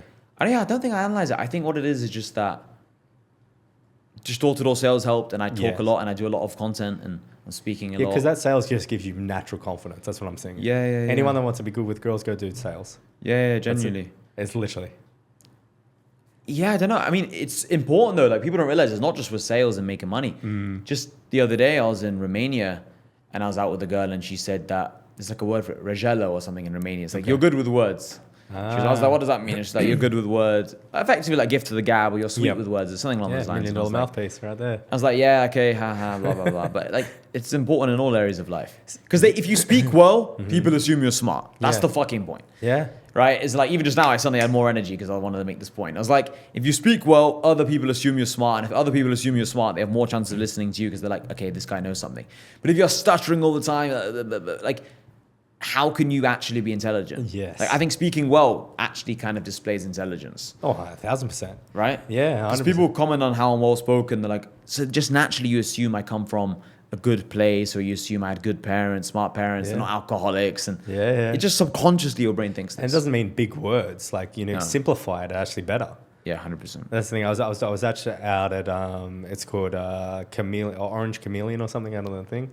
And I was talking to this girl, and I had a client that I work with, and I was picking her up. I was just talking to her, and he was like, "How did you do that?" And it was just I told him, like, patterns, man. They say the same thing, the same time. You say the same response. It's just the same shit over and over again. But even when you're dealing with content, sometimes you have to do that to get people to listen. The same thing over and over. The more you repeat it, the more validity it has. And I'll give you the best example. What does a parent say to their child? Don't touch the hot iron, don't touch the hot iron, don't touch the hot iron, don't... Blah, blah, blah, blah, blah. And the point is like, eventually the child is going to be like, okay, don't go near there. So there's a reason why we haven't never touched a lion, or we've never jumped off a building. Because we know, it's been said so many times, or we've seen it on TV, it's like, jumping is death from a tall building. So you know not to do it. And the best example as well, like a more practical example, because you might be like, that's obvious, is if we were out right now and we were deciding where to go for food, and we were like, where should we go? And I was like, Sam, let's go to this pizza shop called Frankie's and Benny's. It's based in England. Frankie's and Benny's. And then you said, Hassan, let's do it. Okay, let me re-say that. I said, Sam, let's go Frankie's and Benny's. It's good. I went there last week. It's pretty fucking nice. The food is good. And then you're like, no. Let's go to this American diner called New York City. It's the best place in the world. It's so good. The burger's amazing. I went there with 2 girls last week. It was the best fucking place ever. Trust me. Next time we'll go where you want, but this time we have to go where I'm saying. Trust me. We're obviously going to go to your one. Because you keep making the point. You keep using urgency. You're speaking with more conviction. Your conviction will override my conviction. Like, all right, I trust him. Now, this is a sales lesson. It's like, if then the food was shit and then it was awful, I'm going to think to myself, all right, next time Sam speaks with conviction, I'm not going to fall for it. And you'd ruin my trust. Sure. But in that moment, we'd go to his restaurant, and everyone watching this would agree. Everyone knows what I'm talking about. You're out with your friends, your boys, like, nah, let's go here, let's go here. This club, oh, bro, it's a bit. You get there, you're like, this is fucking shit. Trust me, there's so many girls, like, and then you're sat there thinking, my place only has nice drinks. He's got so many girls and nice drinks and the best DJ in the world. We'll go yours, G. Yeah. But then when we get there, if it's shit, then you're like, all right, he's just a talker, he's a waffler. But conviction is everything. I say this to all the guys who work with me, or just people I want to give advice to. It's like, if you want to make a point, use conviction, because the person listening will take you far more seriously. Because usually if someone's so convinced in themselves and their point, usually it comes from them actually being right. Otherwise, they're just a liar, and eventually they'll be found out anyway. So it's like, if they're telling something with conviction, they really mean it. Yeah, 100%. Well, back in the day, that's how you survive. Don't eat that berry. That one. Don't eat that one. Fucking you. Some guy ate it. Yeah. Died. Oh, yeah, there's Johnny right there. Died. Didn't listen to me. It's almost like, I made this point up just now, actually. I've just thought of this now. It's like, if you make a lie, eventually it'll kind of be disproved, and people will be like, that's not true. Like, okay, if I kept saying, if I said, eat this microphone, and someone tried to eat it and they couldn't, eventually it'll be common knowledge that microphones aren't good to eat. Okay. So it'll be quickly found out as bullshit. But if something is being repeated over and over and over again, it almost shows that it stood the test of time and it must be legit. That's why ancient knowledge, ancient wisdom is so good. It's like, if Da Vinci said this, or Marcus Aurelius said this, or Napoleon said this. Like, one of my favorite quotes is, the moral is to the physical as 3 is to 1. It's my favorite quote ever. and it's from Napoleon, like the greatest war general ever. Say it again. The moral is to the physical as 3 is to 1. It basically means like the moral, the mentality you have, your conviction, your will to win is 3 times more important than the physical reality. And it basically just means like your mentality is 3 times more important than your actual situation. If I was broke right now with my mindset now, I have way more chance of getting rich than the trust fund kid with 5 million in his bank from his parents who doesn't want to work, who puts his feet up. Because my hunger is so much more. And the reason why he had this quote is because literally from a war point of view, the 10,000 soldiers who really want to win, who are all brothers with each other, will beat the 29,999 or 30,000 who aren't working together so well. Now, obviously, there was 100,000 soldiers versus 10,000. Eventually, the number will outcompete. Or eventually, the size will be too much. It's like in fighting, they say the size, the size of a dog isn't what's important, it's the fight of a dog, or whatever that bullshit is. Fighting the dog, yeah. Now, obviously, the dog's 25 times bigger, and it's a little puppy. There's a line. The size will matter. But then Sparta, you've always got the Sparta, 300 people.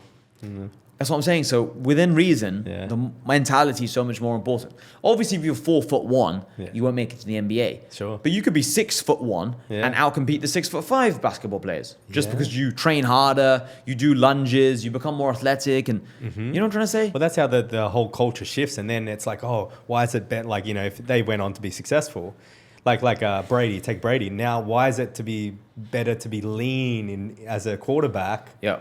That wasn't back in the day. He was mocked, ridiculed for being skinny. And now it's like the quote unquote, oh, you got to be skinny. Yeah. So you can change a whole culture by like 100%. Yeah. It just takes a lot of hard work, but 100%. 100%. That's I love that quote because it always reminds me, it's like back to that do more, think less thing. It's like, your mentality is so much more important. In any situation, it's your mentality. Because there's so many examples of it. Like, you could be out right now, and then you go out somewhere, the bar's not too good, and you feel sorry for yourself. Or you say, oh, there's not too many girls. But the 6 girls in that place, you could talk to them and have the best conversation, best night of your life. So it's like 1,000%. People are always just trying to make excuses like, oh, my physical reality is not too good, bro. I live with my parents. Bro, it's hard because I live in Australia. What? You mean the Western world? Better than everywhere else in the world besides maybe America. Like, what the fuck, man? England, America. And also, if you don't like Australia, you just told me you moved to Dubai, right? Or I'm moving somewhere, moving somewhere and you're figuring Checking it it out. out. But it's like, you can always just move. Yeah. At least you're in the Western world where you have the ability, your passport's strong enough to move somewhere else. Maybe if you're from Africa or some places in Asia, it's very difficult. Yeah. So I think this is why my mindset is strong, because I'm one of 8 billion people. And I think my most powerful thing I tell myself, I mean, there's a lot, it all goes together. Yeah. Morals, the physical, do more, think less, speed, force the pace, they all go together. But probably the thing that ties it all together is the point that there's 8 billion people in this world. That always humbles me and keeps me like, I don't worry, what will people think of Hassan on this podcast? Because I'm one of 8 billion people, and I know for an absolute fact that within 70 years-ish, every single person watching this right now won't be here. In 100 years, certainly we all won't be here. So who gives a fuck? Yeah.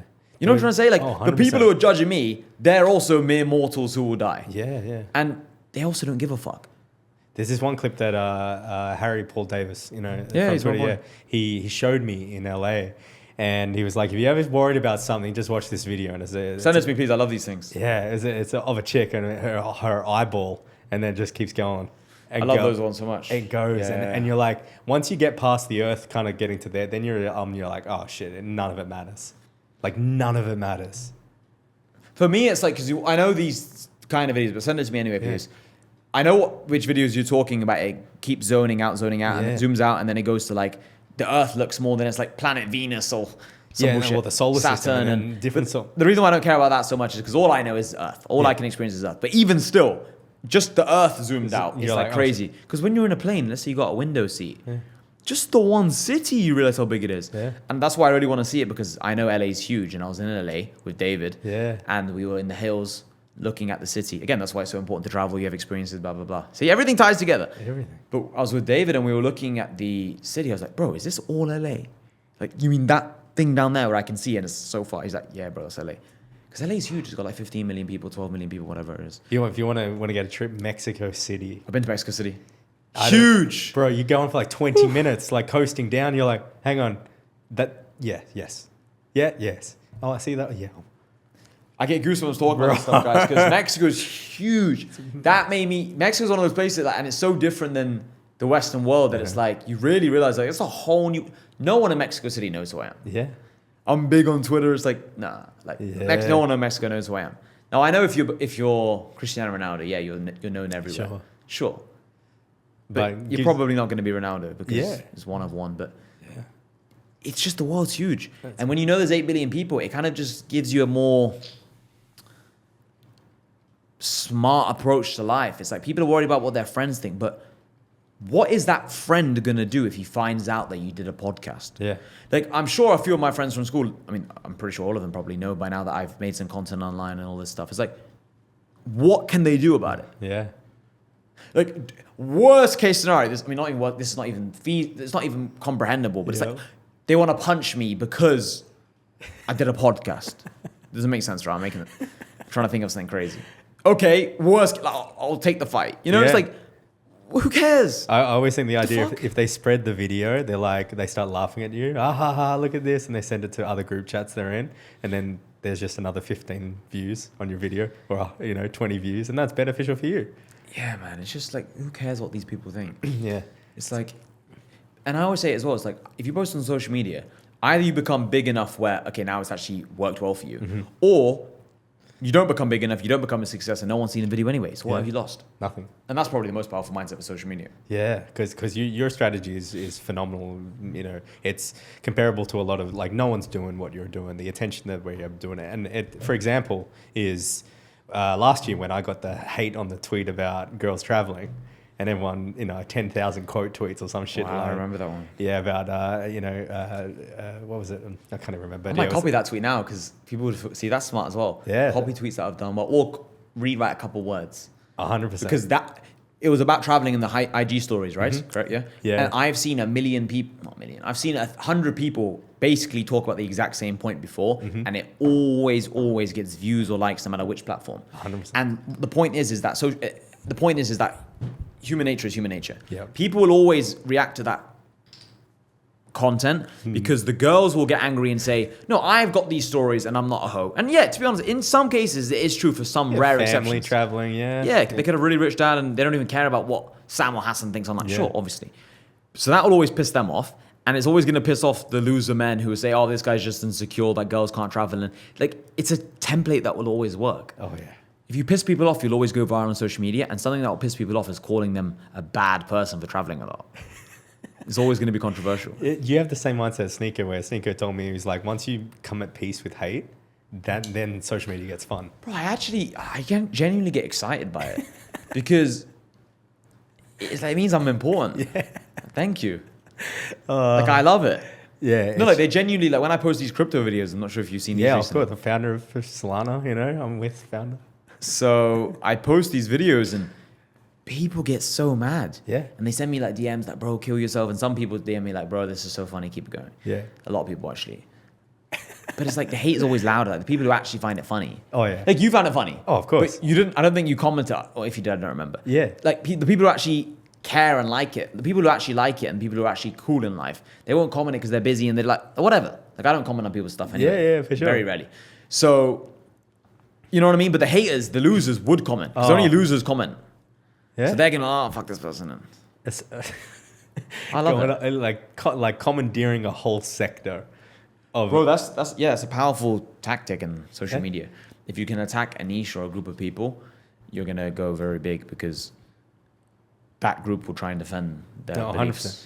And especially with my niche, any sort of red pill stuff is great to fucking attack. Because some of it's just gone so far out of left field now. It's like, it's just insane. But that's the thing with everything in life. It's cultures and it's trends and it's seasons. And the thing with this whole Red Bull stuff is for a while it was so much like this whole liberal, movement and agenda. Then people like Andrew Tate and even the sneaker and the fresh and fit type people, they kind of pushed it the other way where it's like a man can have 100,000 wives. Obviously I'm exaggerating, but just for the, you can have this many wives and this many girlfriends. Then what ended up happening is all the guys living with their parents who have no money, no income, who can't even support 4 wives, they ended up thinking that they deserve 4 wives, which they don't. You have to deserve that, blah, blah, blah. So then they ended up thinking this. And then I feel like it's almost going back the other way now. It's literally like a pendulum. It swings one way, one way, one way. Yep. So now it's going the other way where it's like people are becoming more like, no, it's not cool anymore to have too many girlfriends. Sure. Now it's like have one girl, provide for her, give it a couple years, then it'll go back the other way. It's always a pendulum. It goes this way, then this way, then this way. And that's how it works. That's crazy. The man that knows himself is a force to be reckoned with, Because in the culture, we're just changed and swayed so many different ways.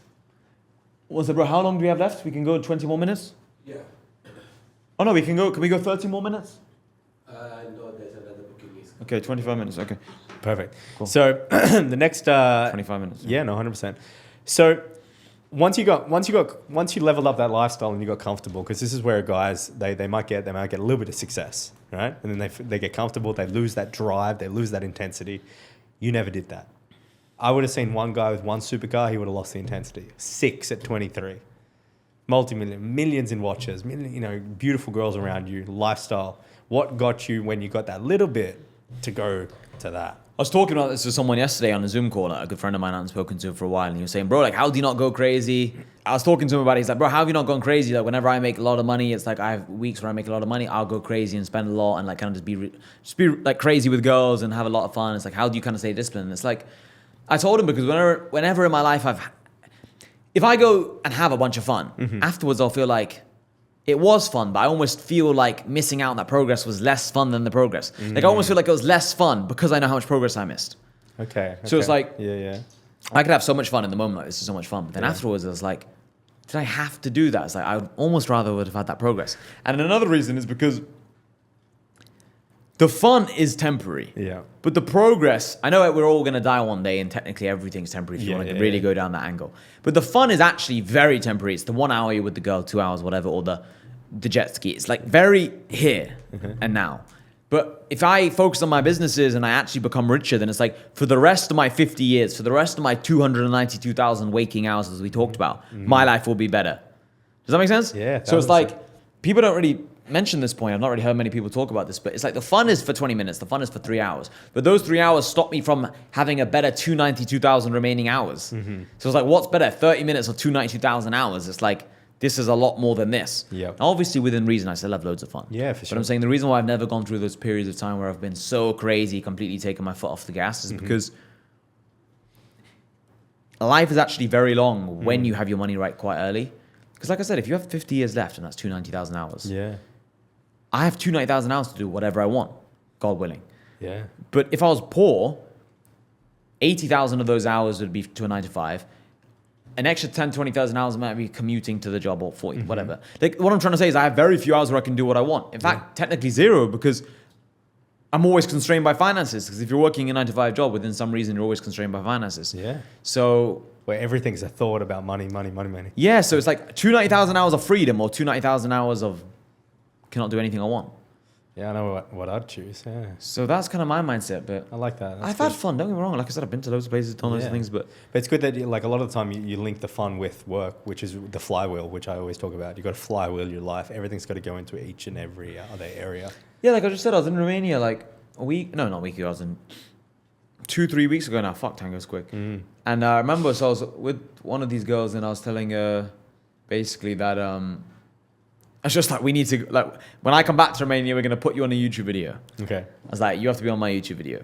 Because I had to make it worth the interaction. I was like, I'm not just going to see you. Yeah. It's like, it has to be like that. And then I saw another girl, like, I was seeing like 2 girls in a row. Then I ended up missing my flight. So yeah, sometimes I'm bad. Yeah. But anyway, I remember seeing both girls and I told both of them the same thing. I was like, you're going on my YouTube video. I was like, we're going to get other girls. We're going to get other characters. It's going to be fun. I was telling them about watch time. You'll increase my watch time. You have to. She was laughing. Hardly understood me. But yeah, it was good, man. It's like, I try and make the fun work as well. Well, yeah, we can't have a life of you at the start. Yes, you have to delay that gratification like you did, but you already delayed the gratification. But what I'll say is, even if you're on the come up, you're allowed to go on a date here and there, bro. Of course. Of course. These guys that are locked in their house, 16 hours a day on the computer. I'm like, man. Because you don't need to. No. I'm a very big advocate of work. But like I said, sometimes when I have fun, I see that as work, and I don't just sit on my laptop 16 hours a day. Yeah. Has there been periods where I've been there like, there has, to be fair, or 13 hours and 3 hours like out the house, like in the gym, driving back and forth, sitting in the gym. Because sometimes what I do is I'll sit in the gym, just go on my phone, do my normal phone calls, but I got people around me. I like the environment. Yeah. But there was a period like this time last year, like no, like 13 hours a day in one small tiny room. You know what I did? I went to a shit hotel on purpose. Okay. A 3-star hotel in Dubai. I'll never tell anyone this hotel. It's reserved. It's like I'm gatekeeping it because maybe I'll go back. Yeah. And there was like an office, and I was the only person in the whole hotel who used this office. Okay. And the office was like very small. This whole table like took most of the room. And it was like me sat here on this side of the corner, Yep. and then my brother sat diagonal that side of the corner, and would like do so much work. 13 hours a day, 3 hours like, out the house a bit. Wow. Yeah. And like once every like 10 days, maybe see a girl, but like just locked in. So yeah, there has been times like that, but you don't need to. Like it's actually smarter to just create systems and like, but at times, sometimes you have to do all the dirty work yourself to understand what to outsource, Yep. which systems to create. Yeah, you don't know what good is. How can you get someone good? Because people are always talking about hard work, smart work, right? They say, what's hard work? What's smart work? Which one's more important? And I say, well, you only understand what the smart work is if you've worked really, really hard. Yeah, the hard work exactly. helps you find the smart work. I think Steve Jobs said that. Yeah. Right? So you have to work really hard and then also really smart as quickly as possible. Because if you just work hard like an idiot, you never get anywhere. But if you only work really smart, the people like ourselves who work hard and smart will beat you. So you need to work hard and as smart as possible and hire the smartest people and then get them to work as hard as possible, ideally. Yeah. Like ideally, you have 1,000 really smart geniuses working for you and all day long, ideally. But it's very Yeah. difficult to pull that off. Well, and then you get your time back, and then you do other things to learn. It's wild. I like it's amazing because a lot of these guys are going to get so much out of this. It's crazy. It's phenomenal. Some of the stuff they're going to get. What I'll say to people is just don't think about it so much.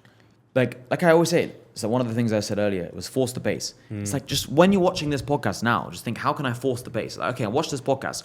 What can I do directly after this podcast that will help change my life? And there's like something you could do.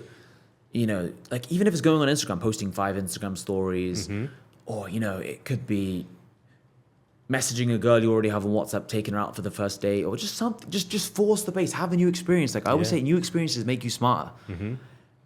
Like I wouldn't, if someone told me right now you'd get an extra $5-10 million, whatever, however much extra money, but you had to like get rid of like a lot of these experiences you had, I wouldn't take that trade. You know what I'm trying to say? Like, it's a big part of like who I am, and it's a big part of my happiness knowing that I've had all that fun and experiences. Because otherwise, then you'd have so much FOMO. Yeah.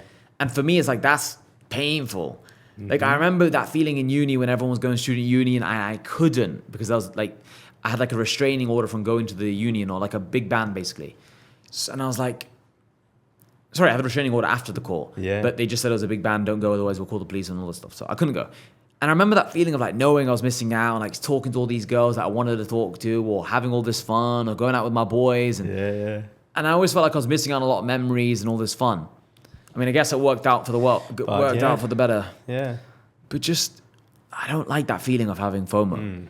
It's a bad feeling, eh? Right? Yeah. It's horrible. So I think the best way to counter it is becoming successful, because that's what it is. You know, when you're rich, again, rich is subjective. Maybe some people watching this will think rich is 7K a month profit. Some people think it's 100K a month. Some people think it's $1 million. Some people think it's a billionaire. Whatever. But when you feel like you're rich, you get more done per second with your time. Like I said, because you can hire people do things for you. And also you can just rebook the plane ticket. Yeah. You can book the hotel in Yeah, advance. that availability. Yeah. You know, or like you can book a hotel last second instead of booking it in advance, because then what ends up happening, yeah, it might be more expensive if you book on the same day, but maybe you just decide last minute to go to Miami. Or like now for this podcast here, as soon as possible. Yeah. So the extra speed oftentimes costs more. Like if you book a flight for today, it costs more than if you booked it a month in advance. But that's the perks of having money. Yeah. So you can speed up time. You don't have to spend as much time planning. Yeah. You can just do, because the cash will never limit you. Because usually in life, if you actually write down the last 10 things you've done in your life or what you've done in the last month, oftentimes it's cash that's just limited you from that experience. I remember I was in Thailand 5 years ago, I was just saying, and I remember like completely being limited by how much money I had. Right. I couldn't, Wild. like, I remember my friends were just buying loads of drinks and stuff, and I remember thinking to myself, I can't buy too many drinks or too much food because I only got this budget for the holiday. Yeah. Now, could I have asked my mum for more money? I'm sure she would have, Yeah. I'm sure. If I said, Mum, please, it's the best holiday ever. But I just didn't want to. My dad had died, how many years before? 2016 December, this was 2018. 2 years in, just under 2 years ago. yeah. Yeah. So it's still quite, I just don't want to ask her. I don't Yeah, have to of explain it. course. I just don't want to ask her. Oh no, I'm for it. I hate Not that she didn't have the £500. It's not like my mom was like struggling. But it's Yeah. just that I just didn't want to.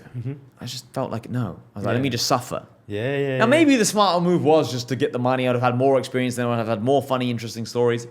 perhaps. But it worked out for the But best. I usually just trust my gut. Yeah. Sometimes you got to suffer a little bit because of like the pain that you should be. You should have been here. You should have had them sorted.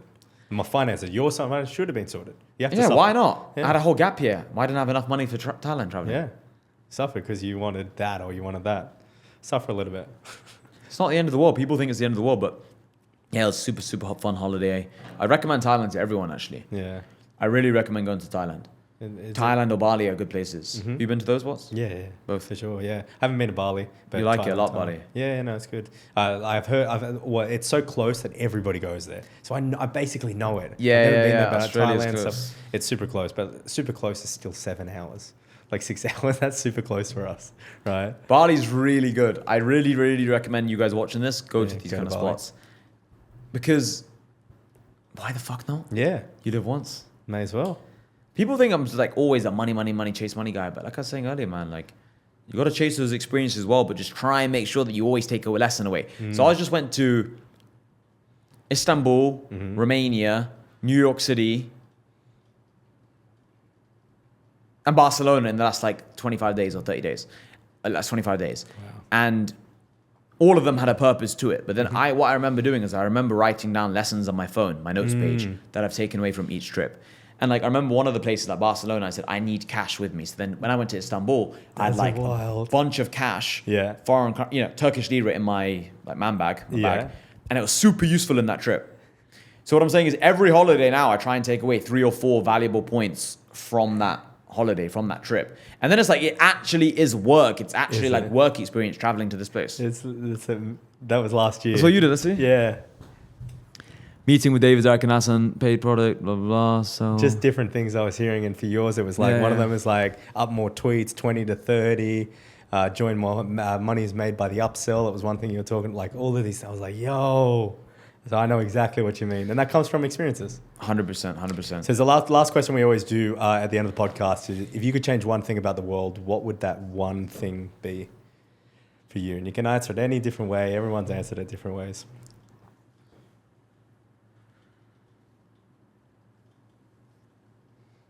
About like people or how the actual world works? Or like, Just anything. It could be people. It could be the world. It could be culture. it's a really good question. I really don't know what to answer besides I wish perhaps people believed in themselves more. If everyone was more positive and realized they could do anything, civilization would be greater as a whole. But then again, it's a funny answer because I know how the world works. I know it's absolutely impossible because everything's relative. Even if everyone believed in themselves, if others believed in themselves a lot more, then that would be seen as not believing in themselves. Does that make sense? So everything's relative. So what I just said is an impossible answer. I don't even know if that's good. But yeah. Removing poverty, again, that can't be done. So I don't Yeah. think you can remove poverty. No, like you literally can't. Yeah. Because you can remove it. And let's say right now everyone was rich. Very, very quickly again, the people who've just been given money, they'd lose it if they didn't have the education. Even if everyone was educated, there'd be wars, people fighting, people would steal the money from that person and they'll take that land, they'll take that property. And it's just impossible to remove poverty. I don't know. What do people normally answer? So Let me yeah, ask you that. people have said they want to turn the sky purple. One person, other people have talked about more the culture in the world. Some people have said Instagram. They wish they removed Instagram from the world. I'm a very realistic person. Like good, I'm happy with how it is. Yeah, Just it's good the way. It's good because it's like it's there's no wrong answer to that question. of course. Yeah, so it's just interesting. What would you say? For me, a lot of people do ask me this. For me, for today, if I was to change one thing, the one thing that I would say that I would definitely change is along the lines of yours, which is maybe not so much for me believing, but like knowing that they're more capable than what they are. I feel everyone's just holding back. And whenever you say something like that, it's probably a self-reflection too. Like I'm holding myself back as well. But I see that, just even kids from high school that I know now, 30, they've got kids, they're starting to get in that warm life, and I'm looking at them and I can tell that they're envious now. That the envy has got to a point where they are. And it's like, you could have had similar things like this. That you are so much more than what you are. And so yeah, I would say like if people knew that on a, not only a physical level, but a spiritual level as well. Yeah, it's a good answer. There's always just going to be a part of the population that just don't believe. Like Yeah. it's like I almost just don't like talking too much in hypotheticals. Besides, like, one hypothetical I do like, actually, is talking about if you were going to die in a year. Or like if you were going to die by the end of the year unless you hit this goal. Yeah. Because that always shows you if you're doing enough. Like if I said to you right now, you had to gain X number of followers by the end of the year, would you keep doing what you're doing now, or would you change the approach? And you say, Completely change, yeah. 100%. Completely change, but then that means what you're doing now is completely retarded, effectively. Yes. And it's like, to a degree, I'd say the same. So it's like, That's the Fight Club. Everyone's- gun to the head, Raymond. I've never even watched that movie, but oh my god, you haven't seen. I've only watched like Scarface, Home Alone, Godfather. Fight Club's got to be there, bro. I know, but it I has just- to be. It I has just to. can't watch it. But yeah, I'll watch You put Home Alone there as a kid. All 4 of them, like 10 times. But no, But- yeah, they put a gun to the head. It's like, if you, what do you want to be? And boom, that was it. He was like, I want to be a vet. But it's true. The reason why I like using that hypothetical so much is because it's true. If I said to you, another one I like to use a lot is, oh, bro, I'm scared of posting content. Okay, what are you scared of? IG, Reel, podcast, all of it. I said, okay, you film a podcast and you record it, and let's say I was to give you £10,000, would you post the podcast? Yeah, for 10 grand, I'll do it. But if you kept being the kind of guy who posts a podcast, does this without fear, before you know it, you would just get £10,000 at a click of a finger because you'd be making so much money. Because you're so fearless, you'd be taking so much action. Or I'd say, oh, this guy's scared of talking to this girl. Okay. No, I said this. This was such an extreme example, but I said it at my event the other day for New Money. I'll quickly repeat this. Yeah. I was with someone in New York City, one of the guys from my event, before the event officially started. The day before, I just met up with him. So he sat there, we're at a coffee shop, and there's a man and a woman next to us. There's a crazy example, but I just said it. I said, if I told you right now, go talk to this woman while she's with this man, it might be a boyfriend, it might be a colleague, it might be a coworker, we don't know, and just say to her, I think you're really beautiful. I want to lick your foot, right? Very random, right? He said, obviously not, I'm not going to do it. I was like, yeah, obviously, right? I was like, okay, but if I told you I'm going to pay you $100,000, would you do it? He's like, yeah. And the point is like, for $100,000, it's like, okay, maybe if it's a boyfriend, maybe he's going to beat you up, try and beat you up, he's going to run after you, he's going to, whatever, he's going to shout at you, you're going to have an argument, they're going to be, what the fuck is wrong with you? Are you high? Are you... Whatever it is, I'm willing to deal with it for $100,000, just saying a sentence, right? We'd all agree. And I was like, okay, would you do it for 50,000? And you can keep going lower and lower and lower. And the point, especially if you don't have too much money, the point is you'd go pretty low. Yeah. And let's say you do it and you're not too rich right now. You do it for a few grand, $3,000, whatever. To be honest, a lot of people watching this would do it for less because it's just a sentence. You can run away, Well, if you're the kind of guy who is willing to say literally whatever he wants, now don't say that. It's obviously an extreme example to highlight the point. But if you're literally willing to say anything to anyone because you want to, let's say you actually want to go to that girl, she's sat by herself, you actually want to go to that girl, and you imagine you're going to get £5,000 speaking to her. Before you know it, you would be the kind of guy who gets everything he's ever wanted. That's how I can look at it. Whatever I'm afraid of, I was like, would I do it for $1 million? My friend, he was like, I'm scared of heights. I'm like, so you're not going to go on the hot air balloon with me? He's like, no, I don't want to go on the hot air balloon with me. I said, well, if I told you it'd get you this many subscribers or $100,000, would you do it? He's like, I'll do it for $100,000. I was like, well, how much money is $100,000 in subscribers, blah, blah, blah. We started breaking the numbers down. I was like, okay, you wouldn't get this much money from this video, sure. But if you kept going on the hot air balloon and kept doing these crazy stunts and things you're scared of, before you know it, you'd be such a big YouTuber because everyone would be like, you're so interesting, you're so entertaining. Then you'd have 100,000 per video. Like Joe Rogan makes millions per video from Spotify. So That's a good idea. it's such a powerful point. Like whenever you're afraid, just say, would I do this for 10 grand, 5 grand? Depends on your numbers, depends on your price, depends on how rich you are or poor you are, right? But it's life-changing. Okay, you're scared of talking to, you're confident talking to this girl, but when she's with her 2 friends, like there's a group of 3, I agree, that is more intimidating. But would you do it for 100 grand? Yes. Would you do it for 20 grand? Yes. Would you do it? And then you keep going down. It's like, well, but then what, and another thing is, another quick mind frame is, people are happy to talk to a girl who's like really hot, I've noticed, but sometimes they're more scared to talk to like in the middle ones because if they get rejected by the middle one, it's like more intimidating. It's more bad for their self-esteem. But if she's Megan Fox, it's like, all right, I got rejected by Megan Fox. Your boys aren't going to judge you. You don't feel shame, And the reward is so worth the potential shame. That's the real reason people don't understand. The juice is worth the squeeze. But with the average girl, it's like, well, the pretty hot girl, people are like, oh no, I'm scared because it's like, the juice is good, but it's not worth the squeeze. Like the humiliation, I feel bad about myself. But it's like, just think, if you got 10 grand, you'd do it. You'd just do anything. So that's how I can look at my life. Huge. And that's massively game-changing. That's huge. Where can I find you, my friend? Mr. Overpaid on Twitter, Mr. Overpaid on Instagram, basically Mr. Overpaid on YouTube. What's Hassan Overpaid, but you'll find it if you type in Mr. Overpaid. What's the other platform? TikTok, I'm not really on there. Mr. Overpaid. There's a lot of fake accounts, so just the official accounts. Find the official accounts, you'll be good. And new money, my friend. New money, get inside the Telegram channel as well. But yeah, man, it's good. My friend, thank you very much for that. 100%, That was bro. Nice very, one. very good. Nice I one, bro. appreciate that.